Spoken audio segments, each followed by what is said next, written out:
High everybody, welcome to my YouTube channel Pathak Bari. So আজকে আমি আলোচনা করব তোমাদের সপ্তম শ্রেণীর বাংলা বিষয়ের যে বার্ষিক পরীক্ষার যে সিলেবাসটি সেটা নিয়ে। তোমাদের যে বার্ষিক পরীক্ষা তোমরা কত পৃষ্ঠা পর্যন্ত কত পৃষ্ঠা পড়বে তা আজকে আমি আলোচনা করব, দেখিয়ে দিব।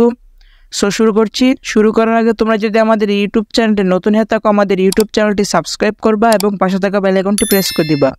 সো দেখো, বার্ষিক পরীক্ষার পাঠ্যক্রম অর্থাৎ সিলেবাস তোমাদের যে সপ্তম শ্রেণীর বাংলা বইয়ের দেখো, প্রথম অধ্যায় প্রসঙ্গের মধ্য থেকে যোগাযোগ করি 1 থেকে 13 পৃষ্ঠা পর্যন্ত তোমরা পড়বা। তারপর হচ্ছে দ্বিতীয় অধ্যায় প্রমিত ভাষায় কথা বলি 14 থেকে 25 পৃষ্ঠা পর্যন্ত। তারপর হচ্ছে তৃতীয় অধ্যায় অর্থ বুঝে বাক্য লিখি 26 থেকে 59 পৃষ্ঠা।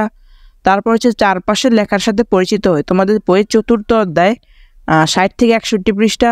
তারপর পঞ্চম বুঝে পড়ে লিখতে শিখি 72 থেকে 86 পৃষ্ঠা, 95 থেকে 103 পৃষ্ঠা।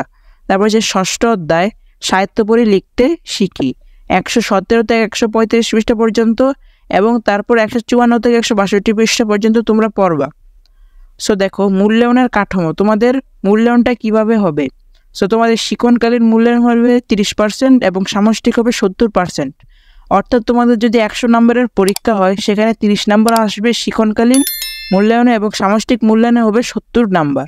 সো আশা করি তোমরা বুঝতে পেরেছো।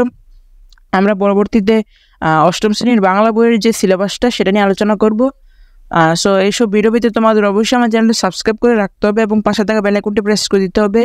আজকে পর্যন্তই, তোমরা ভালো থেকো, সুস্থ থেকো। আসসালামু আলাইকুম ওয়া রাহমাতুল্লাহি ওয়া বারাকাতুহু।